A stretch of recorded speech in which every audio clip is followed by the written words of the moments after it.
Last day हम लोग पढ़े थे रेजिस्टेंस।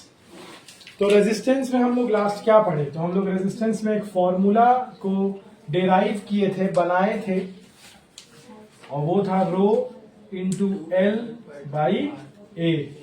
ये हमारा फॉर्मूला था, जहां हमने तुमको ये कहा था कि यहाँ पे जो रो है, इस रो को हम क्या कहते हैं, दो नाम से जानते हैं, स्पेसिफिक रेजिस्टेंस नहीं तो रेजिस्टिविटी। ये दो बात हम तुम लोग को बताए थे। ये जो हमारा ये जो सिंबल है, इसे हम प्रोनाउंस करते हैं रो से, RHO रो, और इसका नाम है, हम पूरा नहीं लिखेंगे, स्पेसिफिक रेजिस्टेंस, या फिर हम लोग इसको बुलाते हैं रेजिस्टिविटी। बात समझ में आ गया? ये दो नाम से हम लोग इसको जानते हैं। इसके अलावा हम तुमको ये भी बताए थे कि इस रो का जो यूनिट होगा, क्योंकि रो एक फिजिकल क्वांटिटी है, कोई भी एक फिजिकल क्वांटिटी का यूनिट तो होता है, बिना यूनिट का कोई फिजिकल क्वांटिटी नहीं हो सकता। वजन केजी है, ग्राम है, मिलीग्राम है, अब डिपेंड करता है किसका वजन है ना भाई। लंबाई है, अब यहां से गांव का जो दूरी है वो हजारों किलोमीटर में है ना, और यहां से वहां का दूरी जो है वो 500 मीटर है। तो मीटर, किलोमीटर, मिलीमीटर, सेंटीमीटर, इस तरीके से यूनिट्स चलती हैं। तो रो का भी यूनिट्स मैंने बताया था कि इसका जो SI यूनिट है वो ओम मीटर है, और CGS यूनिट हमको ओम सेंटीमीटर दिख सकता है। तो इसका मैंने कंडीशन भी बता दिया था कि अगर आपका लेंथ मीटर में है और एरिया मीटर स्क्वायर में है, तो आपका जो रो होगा वो ओम मीटर होगा। अगर आपका लेंथ और एरिया सेंटीमीटर में है, तो आपके रो का यूनिट जो होगा वो ओम सेंटीमीटर होगा। लेकिन यूनिट याद रखना पड़ेगा मेरे भाई। बात समझ में आ गया? अब आगे बढ़ते हैं। अब आगे बढ़ के हम लोग को क्या देखना है, तो हम लोग अभी दो तरीके के ग्राफ को देखेंगे। ये ग्राफ किसका है, तो ये ओम्स लॉ का ग्राफ है। ओम्स लॉ का ग्राफ है। ये वो ग्राफ है जिस ग्राफ को डिराइव किया गया था ओम के द्वारा। उन्होंने ही एक स्टडी किया था, उस स्टडी के बाद उन्हें एक ग्राफ मिला था, जिस ग्राफ को देखते हुए उन्होंने अपना लॉ बताया कि अच्छा ऐसा बात है, अच्छा समझ गए। तो वो जो है लॉ से बना हुआ ग्राफ, वो ग्राफ कैसा दिखता है, और वो किसका ग्राफ है, तो वो V वर्सेस I का ग्राफ होता है। किसका ग्राफ होता है? V वर्सेस I का ग्राफ होता है, और V हमारे यहाँ और I हमारे यहाँ होता है। और वो ये देखा कि जब V वर्सेस I के ग्राफ को प्लॉट कर रहा था, तो वो देखा कि सर उसको एक स्ट्रेट लाइन मिलता है which is starting from origin. He gets a straight line starting from the origin. और इस स्ट्रेट लाइन को हम लोग पहले भी क्लास 9 में देखे हैं, जब हम लोग फिजिक्स में मोशन पढ़ रहे थे, यूनिफॉर्म और नॉन यूनिफॉर्म मोशन पढ़ रहे थे। तो हम लोग देखे थे कि यूनिफॉर्म मोशन में एक स्ट्रेट लाइन मिलता है जो कि ओरिजिन से स्टार्ट होता है मेनली। अच्छा, हो सकता है कि वो नहीं भी हो, तो वो कुछ इनिशियल वेलोसिटी लेके होता था, फिर ऐसा भी ग्राफ देखे, लेकिन इसका मतलब स्ट्रेट लाइन होता है। ठीक है ना? यहीं से वो निकाल पाए थे कि V I के साथ डायरेक्टली प्रोपोर्शनल है। जैसे यूनिफॉर्म मोशन में हम बोलते थे कि सर कितना डिस्टेंस और कितना टाइम चलेगा, ये डायरेक्टली प्रोपोर्शनल होगा। अगर आप टाइम को बढ़ा दीजिएगा तो डिस्टेंस भी बढ़ जाएगा, टाइम को घटा दीजिएगा तो डिस्टेंस भी घट जाएगा, क्योंकि वो यूनिफॉर्मली चल रहा है। तो यहीं से वो आया था। ये V वर्सेस I का ग्राफ है, ओम्स लॉ का ग्राफ है। और इस V वर्सेस I से जो हमको मिलता है वो क्या होता है, तो यहां से जो हमको मिलता है वो होता है हमारा रेजिस्टेंस। तो बहुत बार ऐसा पूछा जाता है कि VI का ग्राफ हमको क्या देता है, तो V वर्सेस I का ग्राफ हमको रेजिस्टेंस देता है। V वर्सेस I का ग्राफ हमको क्या देता है? रेजिस्टेंस देता है, क्योंकि हम लोग ये जानते हैं कि R का एक फॉर्मूला होता है, और वो फॉर्मूला होता है V बाई I। तो V वर्सेस I का ग्राफ हमको क्या देता है? रेजिस्टेंस के बारे में हमको बताता है। अगर हम किसी सर्किट के V वर्सेस I को प्लॉट करें, तो हमको उस सर्किट के रेजिस्टेंस के बारे में पता चल जाएगा। ठीक है, अच्छी बात है। अब यहां से दो तरीके की चीजें निकल के आई बाहर। क्या था? तो हम दोनों कल बताए थे कि रेजिस्टर किसको बोलते हैं? हाँ, जो रोकता है फ्लो ऑफ इलेक्ट्रॉन्स को। रेजिस्टर एक डिवाइस है जो रेजिस्ट करता है फ्लो ऑफ इलेक्ट्रॉन्स को, जिसका एक एग्जांपल हमने कहा था, फैन का रेगुलेटर हमारा जो होता है उससे हम लोग इस काम को करते हैं। अब रेजिस्टर भी दो टाइप का होता है।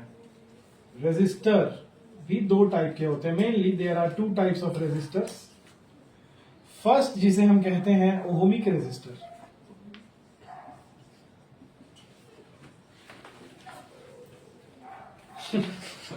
और दूसरा जिसे हम कहते हैं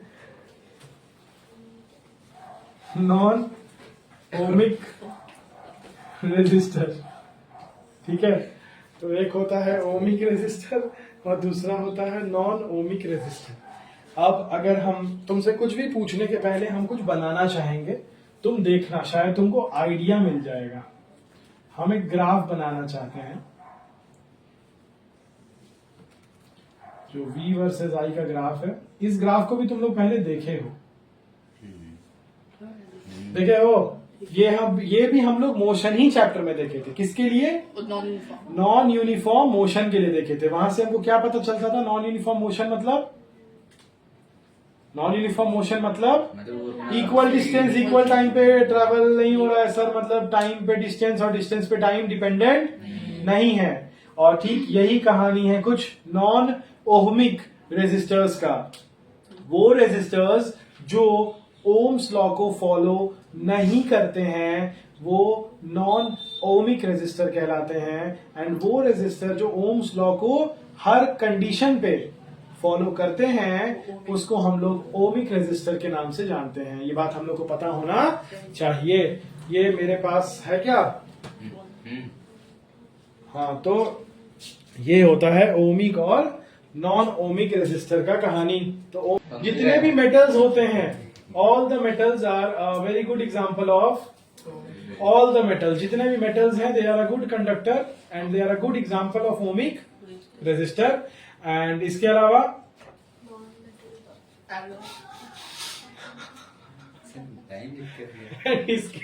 जो पेज खोले थे टाइम लिखने के लिए सही नहीं था। हाँ, ठीक है। तो इसके अलावा जो है वो और क्या हो सकता है? मेटल्स तो सारे के सारे हो गए। और कुछ जो और एलॉय बोल सकते नहीं बोल सकते हो। एलॉय ओम्स लॉ को फॉलो नहीं करता है। एलॉय ओम्स लॉ को फॉलो नहीं करता, इसीलिए एलॉय कहां चला जाएगा? नॉन ओमिक में। बल्ब का फिलामेंट चला जाएगा नॉन ओमिक में। ट्रांजिस्टर्स वगैरह होते हैं, और बड़े हो जाओगे थोड़ा सा तो पढ़ोगे, डायोड होता है। एक NPN डायोड होता है और एक PNP डायोड होता है। NPN डायोड, PNP डायोड, ये सब अलग अलग तरीके से बनाया जाता है। डायोड मतलब एक ऐसा डिवाइस जिसमें दो टर्मिनल्स होते हैं। ठीक है, तो वो दो टाइप का डायोड होता है। बड़े होके पढ़ोगे PNP, NPN, वो सब चीजें हैं। तो जो भी है ट्रांजिस्टर छोटे छोटे जो होते हैं, चिप्स वगैरह जो यूज करते हैं ना हम लोग, चिप्स, लेज वाला चिप्स नहीं, जो इलेक्ट्रॉनिक डिवाइस में जो चिप्स होता है वो सब भी ओम्स लॉ को फॉलो नहीं करता। जितने भी सेमीकंडक्टर्स होते हैं ओम्स लॉ को फॉलो नहीं करते हैं। मेटल्स ओम्स लॉ को फॉलो करते हैं, लेकिन सेमीकंडक्टर ओम्स लॉ को फॉलो नहीं करते हैं। ये बात पता होना चाहिए। कैपेसिटर भी नहीं करेगा। ठीक है, तो ये ओमिक और नॉन ओमिक रेजिस्टर का कहानी है। अच्छा, और अब हम लोग बात करेंगे एक छोटे से चीज के बारे में जिसका नाम है कंडक्टेंस, और एक और छोटा सा चीज जिसका नाम है कंडक्टिविटी। अच्छा, ये कहां से आया? जिस तरीके से रेजिस्टेंस था और वहां से निकला रो, जिसको हम लोग बोलते हैं, क्या बोलते हैं? रो को बोलते हैं ना रेजिस्टिविटी। उसी तरीके से होता है कंडक्टेंस और उसी तरीके से होता है कंडक्टिविटी। कंडक्टेंस मतलब जैसे रेजिस्टेंस क्या है? Oppose the flow of electrons. तो एक सर्किट में इलेक्ट्रॉन्स कितने आसानी से फ्लो कर सकता है, ये उसका कंडक्टेंस होता है। अगर उसका कंडक्टेंस हाई है, इसका मतलब उस सर्किट में इलेक्ट्रॉन्स बहुत आसानी से फ्लो कर सकता है। तो conductance which is denoted by कहीं कहीं C तो कहीं कहीं G। ठीक है, कहीं कहीं C तो कहीं कहीं G। तो this conductance is nothing but reciprocal of resistance. ठीक है ना, this conductance is nothing but reciprocal of resistance. Similarly conductivity, तो कंडक्टिविटी के भी दो सिंबल है, कहीं कहीं सिग्मा और कहीं कहीं काप्पा, पापा नहीं काप्पा। कटप्पा, कटप्पा का टीए निकाल दोगे तो काप्पा हो जाएगा।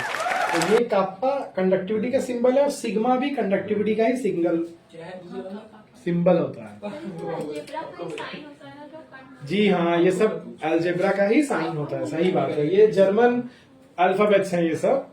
ये जर्मनी का ये के है, ठीक है। Alpha beta gamma delta omega theta इस तरीके से चलता है। सिग्मा मेल बॉय क्या सब चलता है। तो कंडक्टिविटी हम तेरा क्या होगा? रेसिप्रोकल होता है। कंडक्टिविटी रेसिप्रोकल होता है रेजिस्टिविटी के। ये बात हमें पता होना चाहिए। बताने को और भी बहुत कुछ बता सकते हैं इसके बारे में, लेकिन मेरे हिसाब से ज्यादा जानकारी उचित नहीं है इस समय हमारे लिए। ठीक है, इसका यूनिट वगैरह भी बता सकते हैं, लेकिन तुम लोग को तकलीफ हो जाएगा, इतना नहीं जानो। नहीं नहीं, उसको रहने दो। नहीं, इसका हाँ। पापा निकालेंगे। नहीं, पप्पा भी नहीं निकालना, रहने दो। मिला है सर। खैर, तू मेरा बेटा। ठीक है, तो यहाँ तक हो गया कंडक्टेंस कंडक्टिविटी के बाद। हम इस सब चीज को एंटरटेन नहीं कर सकते, हमको माफ करो। माफ लीजिए सर, एक मिनट कर सर आपका खौफ पता चलेगा पूरी दुनिया को। नहीं नहीं, दुनिया को कुछ नहीं बताना है, चुप रहो। अच्छा, अब हम तुम लोगों से ये पूछेंगे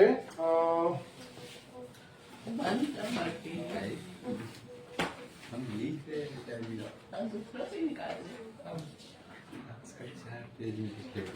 सेमी कंडक्टर्स क्या होते हैं? What are semiconductors? Semiconductors, जो थोड़ा थोड़ा सा कंडक्ट।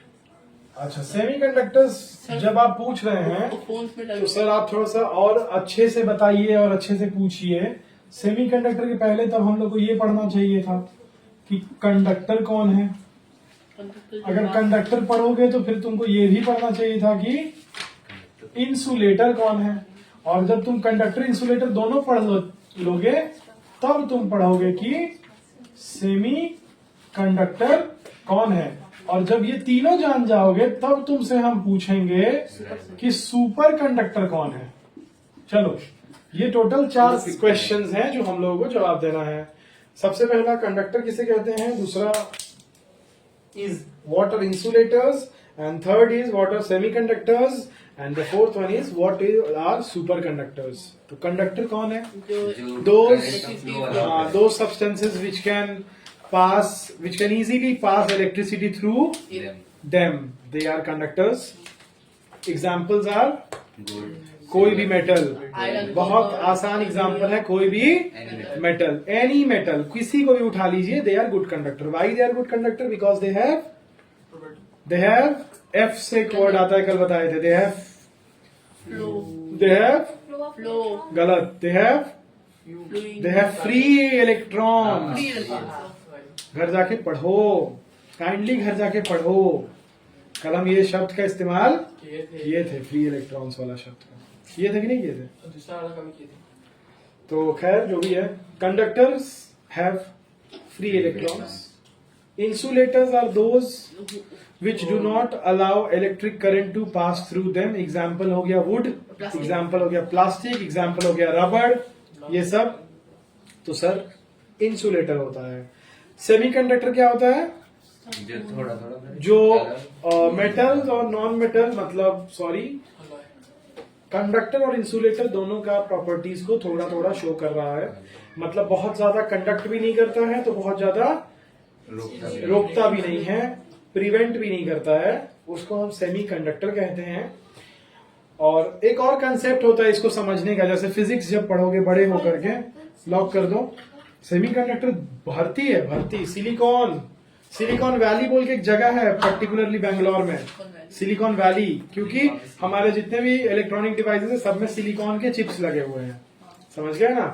तो according to the concept of physics, sir वहाँ पे नाम मतलब वहाँ पे होता है सिलिकॉन। अरे सिलिकॉन वहां पैदा नहीं होता है, वो जगह पूरा का पूरा मैन्युफैक्चरिंग सेक्टर है ना, तो वहां पे चिप्स वगैरह बनाए जाते हैं, इसीलिए जगह का नाम रख दिया गया सिलिकॉन वैली। समझे? बचपन में 6-7 की कंप्यूटर बुक में हुआ करता था इसका नाम। जीके में। जी हाँ, जीके में हमने तो आज तक जीके का किताब ही नहीं पढ़ा, सच्चाई यही है। ठीक है, तो कहने का मतलब है कि ये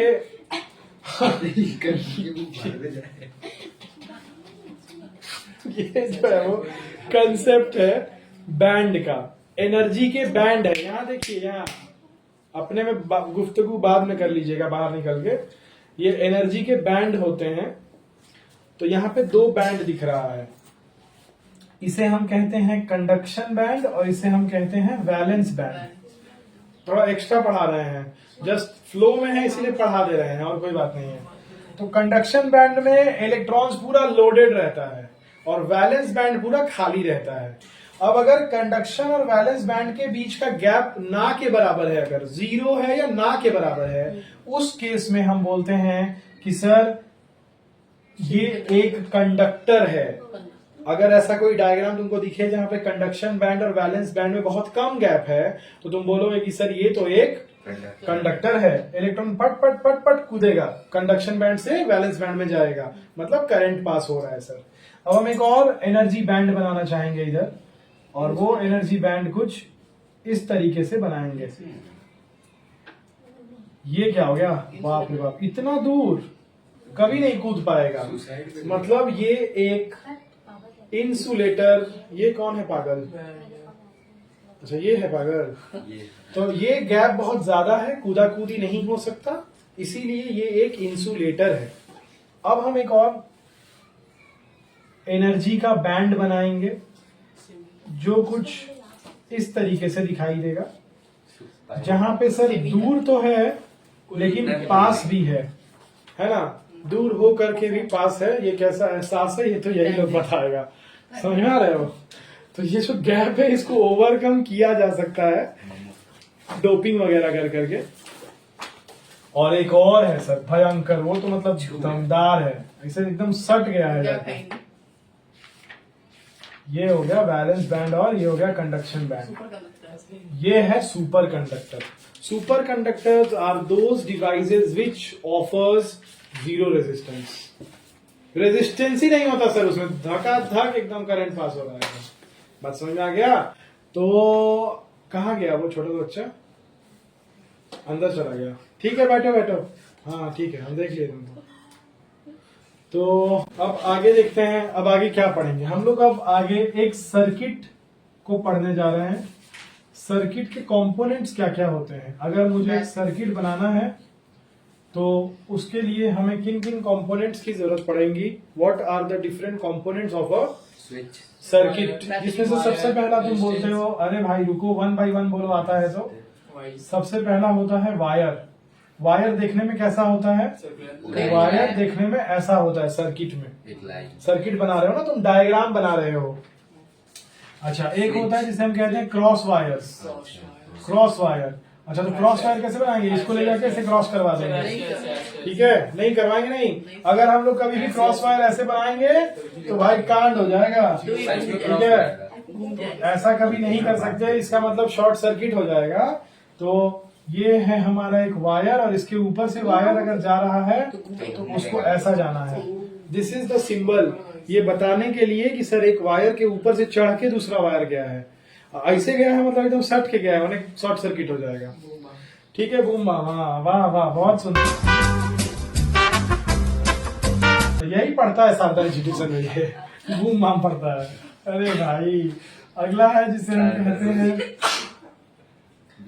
अगला कहते हैं जिसे हम कहते हैं बैटरी, और एक और होता है जिसे हम कहते हैं सेल। बहुत ज्यादा बात हो रहा है, चुप हो जाओ।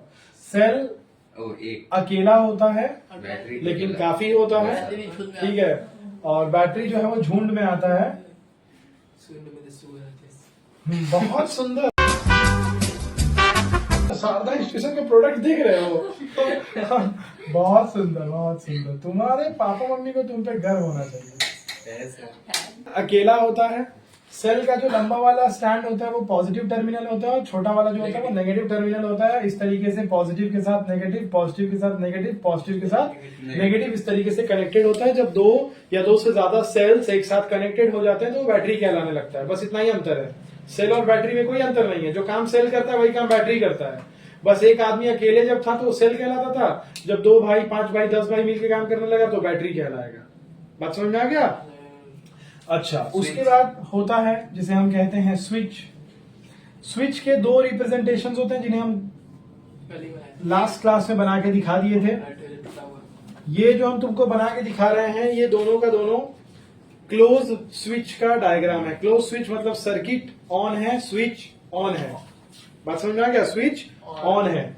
अगर हम तुमको बोलते हैं कि सिर्फ इतना है और ये ऊपर टूटा हुआ है।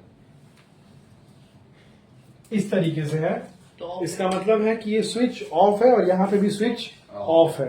कहानी समझ में आ गया? सर यहाँ पे ये अच्छी बात है। बना दिया है, हाँ। और यहाँ पे जगह छोड़ दे बाहर। उसमें आएगा नहीं, से लीजिए गिजिर मिजिर हो ही जाएगा, उसमें आएगा नहीं, अलग से करना होगा।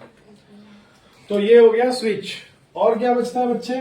हमको एक लोड चाहिए होता है जिसे हम कहते हैं बल्ब, जिसे हम लोग कहते हैं आरएल, लोड रेजिस्टेंस। मतलब एक लोड दोगे ना, कोई चीज तो चलाओगे, मशीन उसीन चलाओगे ना, तो इस तरीके से जो है वो बल्ब बनाया जाता है। ये बंद बल्ब है और ये जो है वो ऑन बल्ब है। ऐसा बनाना पड़ता है, ये मजाक नहीं चल रहा, इधर पेंटिंग क्लास नहीं हो रहा है, ऐसा ही बनाना पड़ता है। सर पूरा गोल नहीं होता। अगला हम नया जमाना का बल्ब लेके आए हैं।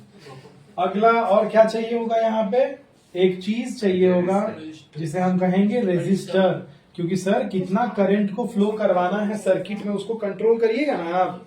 अगर आप कंट्रोल करिएगा तो आप रेजिस्टर लेके आइएगा। रेजिस्टर देखने में ऐसा होता है, इसे हम कहते हैं रेजिस्टर। अच्छा, एक होता है जिसे हम कहते हैं वेरिएबल रेजिस्टेंस। वेरिएबल रेजिस्टेंस या फिर इसी को हम लोग रियोस्टैट बुलाते हैं। क्या बुलाते हैं? रियोस्टैट। अभी what is this variable resistance या फिर रियोस्टैट? तो ये देखने में ऐसा होता है। This is the symbol of a rheostat. क्या होता है? बहुत सारे बुक्स में ऐसा भी दिख सकता है। ये दोनों ही सिंबल रियोस्टैट का होता है। इसका मतलब ये अगर हम लगा दिए, इसका मतलब ये है कि हम उस सर्किट के रेजिस्टेंस को फ्लक्चुएट करवा सकते हैं। मतलब कभी रेजिस्टेंस बढ़ा सकते हैं, कभी रेजिस्टेंस घटा सकते हैं। जिस बॉक्स का तुम बात कर रही थी कल, वो बॉक्स एक वेरिएबल रेजिस्टेंस मतलब वो रियोस्टैट होता है। वहां पे अलग अलग एक बॉक्स होता है, डब्बे का वुडन बॉक्स होता है, उसमें अलग अलग ना पिन लगे हुए होते हैं, अलग अलग रेजिस्टेंस वाले। तुम एक पिन हटाओगे, 5 ओम का पिन होता है, 1 ओम का पिन होता है, 2 ओम का पिन होता है, 10 का होता है, 20 का होता है, 50 का होता है। ऐसे अलग अलग रेजिस्टेंस का पिन होता है। जितना पिन हटाओगे उतना रेजिस्टेंस बढ़ेगा, फिर लगा दोगे पिन उसके जगह पे, रेजिस्टेंस घट जाएगा। तो ये एक बॉक्स होता है जिसे हम रियोस्टैट या वेरिएबल रेजिस्टेंस के नाम से जानते हैं। इसका काम है कि एक सर्किट का रेजिस्टेंस को लगातार आप जैसा चाहे वैसा कर सकते हैं, बढ़ा सकते हैं, घटा सकते हैं, इस तरीके से। इसके अलावा और कुछ खास हमें जरूरत एक नहीं पड़ता है। एम मीटर, तो एम मीटर बनाना तो ऐसे बना देना, एम मीटर बन गया। वोल्ट मीटर बनाना तो ऐसे बना देना, वोल्ट मीटर बन गया। गैल्वेनोमीटर बनाना तो या तो ऐसे बना देना और नहीं तो ऐसे बना देना। दोनों केसेस में गैल्वेनोमीटर चल रहा है, कोई तकलीफ वाली बात नहीं है इसमें। तो एक्सक्यूज मी, ये कुछ सिंबल्स हैं जिनका इस्तेमाल हम लोगों को करना पड़ सकता है अगर हम लोग एक प्रॉपर सर्किट बनाने जाएंगे तब। कहानी समझ में आ गया यहाँ तक? क्या हम पढ़ेंगे यहाँ पे? Combination of resistors. Combination of resistors. हम अलग अलग रेजिस्टर्स को एक सर्किट में कैसे कंबाइन करके चला सकते हैं, या कैसे हम अपने सर्किट में रेजिस्टर्स को लाएंगे, क्या रोल प्ले करेगा, और कैसे रेजिस्टर खेलता है एक सर्किट में, कैसे रेजिस्टर को प्लेस कर सकते हो, इस चीज को यहां हमको पढ़ना है। तो रेजिस्टर्स को लगाने का 3 तरीका होता है एक सर्किट में। आप 3 तरीके से जो है वो कंबाइन कर सकते हो रेजिस्टर्स को। पहला जिसे हम कहते हैं सीरीज कनेक्शन,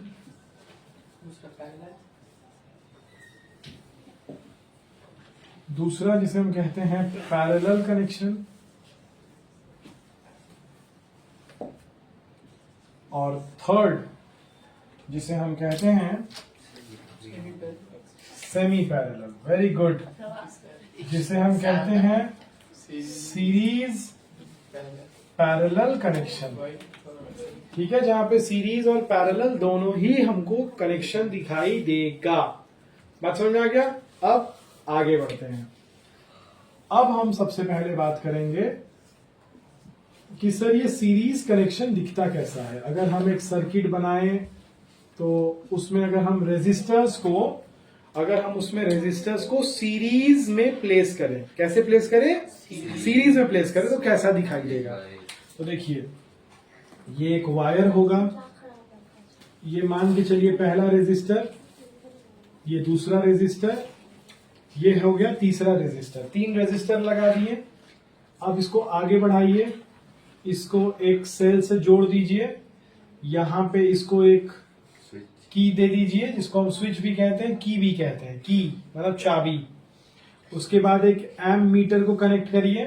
कल भी मैंने एम मीटर ऐसे ही कनेक्ट किया था। उसके बाद आप आगे बढ़िए। और कुछ छूट रहा है? नहीं छूटा, रजिस्टर दे चुके हैं। बल्ब चाहे तो लगा सकते हैं आप एक बल्ब, यहां पे, यहां लाइए, बल्ब लगा दीजिए। अब यहां से एक उठाइए ऊपर और एक वी लगा दीजिए, जो कि होगा वोल्ट मीटर। अब बोलो। सर ये आपसे पूछ रही कि इसके लिए जो बनाया मतलब आप समझ नहीं बनाना, वो वाला अच्छे से मतलब बना सकते हैं? हाँ वो वाला, वो बनाना है, वो ये डायग्राम वो बनाना है। हम वो बनाना चाहते थे, हम पेड़ नहीं बनाना चाहते थे। वो पेड़ ठीक है, तो यहाँ देखो, तो अब ये हो गया पहला रेजिस्टर जिसे हम कहेंगे R1, ये दूसरा रेजिस्टर जिसे कहेंगे R2, और ये तीसरा रेजिस्टर। अब मान के चलो ये एक पॉइंट है A, ये एक पॉइंट है B, ये एक पॉइंट है C, और ये एक पॉइंट है D। अब यहां से यहां एक रेजिस्टर है, तो यहां से यहां एक पोटेंशियल होगा जिसे हम कहेंगे V1, क्योंकि यहाँ पे R1 है। यहां से यहां एक रेजिस्टर लगा है, तो यहां पे एक पोटेंशियल होगा जिसे हम कहेंगे V2, क्योंकि यहाँ पे R2 है। और यहां से यहां एक पोटेंशियल होगा जिसे हम कहेंगे V3, क्योंकि यहाँ पे R3 है। इस और इस पोटेंशियल को जोड़ के फाइनली जो पोटेंशियल है वो कितना है? V है, जो कि हमको वहां पे रीडिंग मिल रहा होगा। समझ में आ गया? यहां तक ये डायग्राम समझ में आया है? हाँ सर। हाँ, इन तीनों के साथ हमने इस V को पैरेलल में लगाया है, ऐसा ऊपर नीचे। पैरेलल इसको कहते हैं जब ऐसा प्लेट बने ना, plate, 1 layer, 2 layer, 3 layer, 4 layer, इसको पैरेलल कहते हैं। तो देखो ये दोनों एक दूसरे के साथ पैरेलल में है कि नहीं है? और ये एक ही तार से जुड़ गया है, एम मीटर। और यही बात कल हम तुम लोग को लिखवाए थे ना कि ammeter is connected in series and voltmeter is connected in parallel. ये इसका मतलब है। अब आगे बढ़ते हैं। अब तुम्हारे मन में ये सवाल आ सकता है कि सर ये कनेक्शन देख के समझ में आ रहा है ना कि सीरीज है, समझ में आ जाएगा। अब इसमें करंट कैसे फ्लो करेगा? करंट का डायरेक्शन क्या होता है फ्लो करने का? पॉजिटिव से निगेटिव। Very good. तो यहां से करंट फ्लो करेगा, आई निकला, ये आई घुसा, अंदर जाके आई घुसा। अब ये आई सबसे गुजरते हुए बढ़ेगा। मान के चलो तुम अपने स्कूल्स में, ऑफिसेज में, सॉरी तुम लोग तो ऑफिस में काम नहीं करते, सॉरी, स्कूल्स में तुम लोग ये देखोगे कि सर एक स्विच ऑन किया और क्लास का 5 पंखा चलने लगा। ऐसा होता है। तो मान के चलो किसी दिन ऐसा हुआ कि 5 पंखा में से कोई एक पंखा खराब हो गया, तो तुमको क्या लगता है कि स्विच ऑन करने पे जो पंखा खराब हुआ है वो तो नहीं चलेगा, क्योंकि ऑब्वियस सी बात है वो खराब हो गया है। क्या बाकी के 4 पंखे चलेंगे या नहीं चलेंगे? चलेंगे।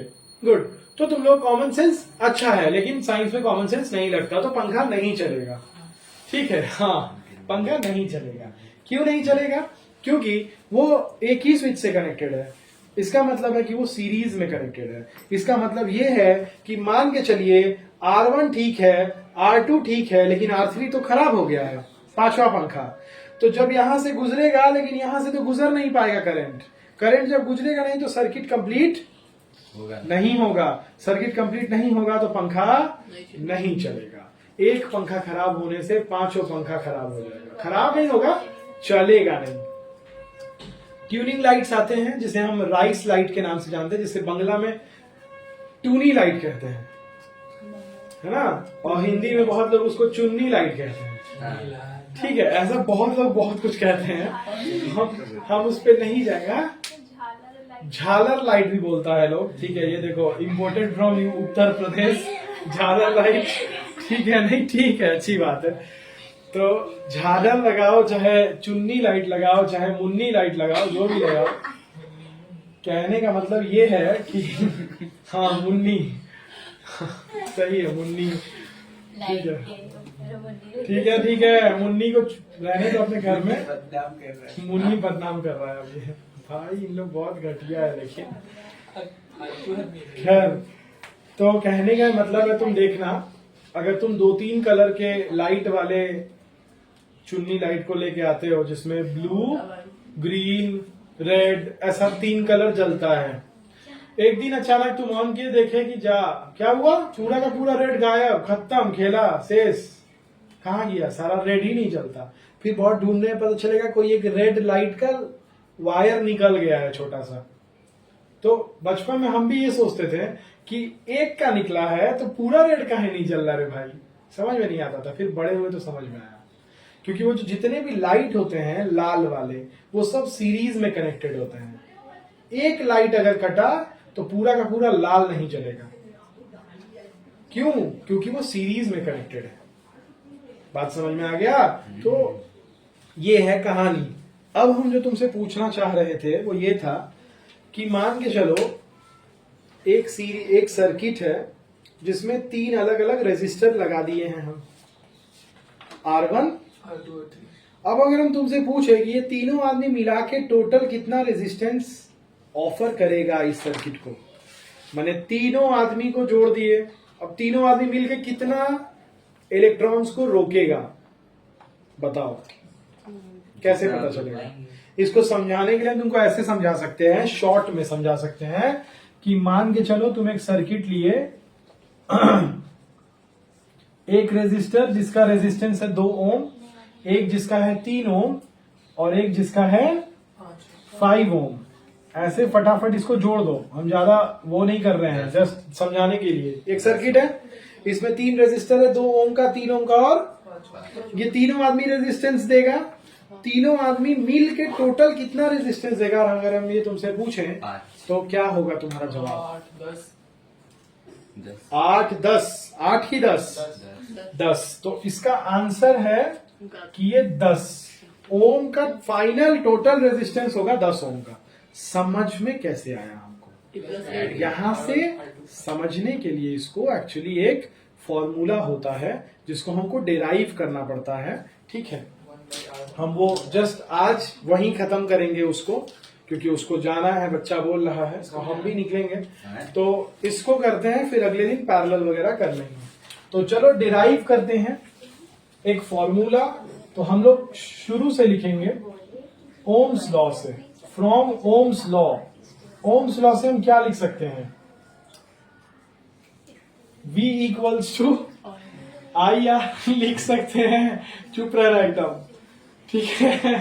तो अब हम आगे बढ़ते हैं। तो अगर हम ये बोले कि इस पूरे सर्किट में करंट जो फ्लो कर रहा है, तुम सही से रहो ना, तुमको देख के हंसी आ रहा है। तो वही खराब है मेरा, हम क्या करते? इस सर्किट में जो करंट फ्लो कर रहा है, क्या वो सेम है या अलग अलग है? सेम करंट इज फ्लोइंग और different currents are flowing? Same, because एक ही लाइन में ना लगा है सर, जा रहा है सर। तो क्या हम ये लिख सकते हैं कि V1 equals to I into R1? नहीं लिख सकते। अगर V इक्वल्स टू IR है तो V1 equals to I into R1। Similarly V2 equals to I into R2। Similarly V3 equals to I into, कोई तकलीफ? अब जैसा कि हमने तुमको पहले ही कहा कि इस तीनों को मिला के फाइनल कितना बनेगा v, तो क्या हम ये लिख सकते हैं कि v equals to nothing but v1 plus v2 plus v3। अच्छा, अगर ऐसा है तो क्या हम ये बोल सकते हैं कि v के तो वैल्यू था i इंटू आर, v1 का वैल्यू था i इंटू r1, v2 का वैल्यू था i इंटू और v3 का वैल्यू था i इंटू। अब क्या आपको ये दिख रहा है कि तीनों में i कॉमन है? Yes sir. अगर कॉमन है तो r1 plus r2 plus r3, यहाँ पे हो गया i इंटू आर, i से i गेट्स कैंसल्ड आउट। यहां से मुझे जो मिला वो है r equals to r1 plus r2 plus r3, और यही है मेरा वो फॉर्मूला। अब इसके नीचे हम RS लिख देंगे क्योंकि ये फॉर्मूला सीरीज के लिए बनाए हैं, पैरेलल का अलग आंसर आएगा, समझ गए? तो हाँ, ठीक है। तो ये फॉर्मूला है कि अगर आप सीरीज कनेक्शन का टोटल रेजिस्टेंस, या इसी को हम कहते हैं इक्विवेलेंट रेजिस्टेंस, क्या कहते हैं, अगर निकालना चाहें तो क्या करना होगा, आपके जो 2 रेजिस्टर्स या 3 रेजिस्टर्स या 4 रेजिस्टर्स या 5 रेजिस्टर्स जो भी दिया है, आप उसको सिंपली ऐड कर दोगे तो आपका आंसर आ जाएगा। लेकिन पैरेलल में चीजें इतनी आसान नहीं है, मुश्किल नहीं है लेकिन इतनी आसान नहीं है, समझ गए? तो ये डेरिवेशन था जो एग्जाम में आता है, और ये वो फाइनल फॉर्मूला था जिसपे 110% क्वेश्चन एग्जाम में आता है, समझ गए? ये था सीरीज के लिए, ठीक है? पिक्चर ले लिए। अब हम तुमसे क्वेश्चन पूछना चाहेंगे। क्या? देखो, पैरेलल कनेक्शन, किसी को आइडिया है पैरेलल कनेक्शन दिखता कैसा होगा? ऐसे पैरेलली दिखता है, नाम ही उसका पैरेलल है तो पैरेलली दिखता है, अच्छी बात है। देखो, हम बनाने का कोशिश कर रहे हैं।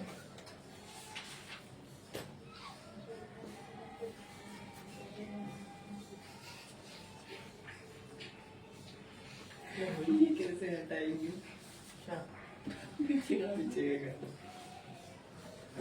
तो छोड़ दीजिए, अब पूरा मोहल्ला बोल रहे नहीं पढ़ाने के लिए। मोहल्ला के बोलने से हम कभी सुने हैं आज तक बात? मोहल्ला वाला तो बहुत कुछ बोलता है। यहाँ देखो,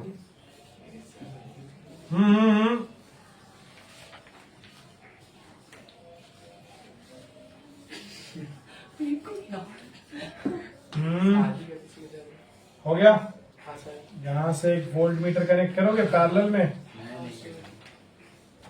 फिर हुआ ऊपर भी कर सकते, नीचे भी कर सकते।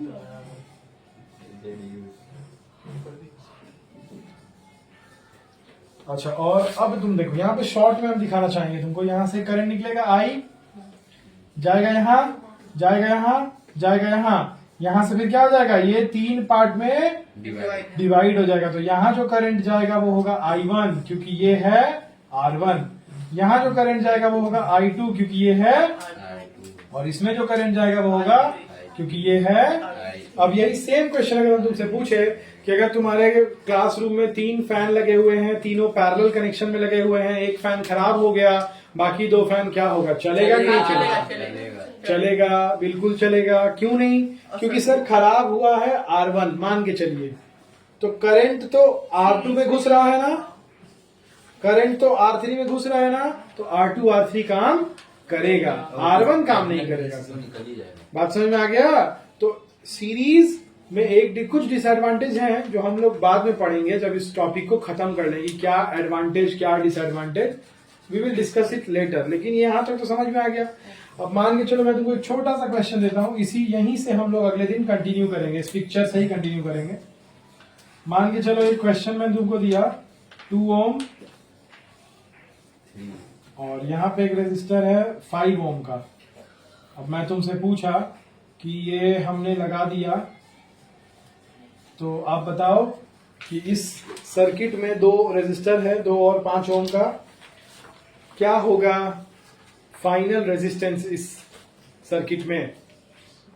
तो वो बच्चा बोल रहा है जो 10 बोला था थोड़ी देर पहले, वो 7 बोल रहा है। 7/10 ठीक है, हाँ 7/10 7/10 ये कुछ सर 10 5 to the 10। अच्छा, इसका फाइनल रेजिस्टेंस क्या होगा बताओ? 3 7 के साथ ही होगा तो रजिस्टर्ड प्लस जाएगा ऊपर से नीचे। गया तो बुद्धि इतना ही बोल पाएगी।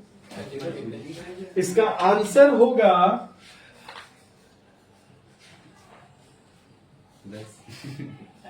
10 बाई 7। तुम दोनों का आंसर यहाँ पे लगेगा, लेकिन एक्चुअल आंसर है 10/7 ओम। 10/7 ओम इसका आंसर है।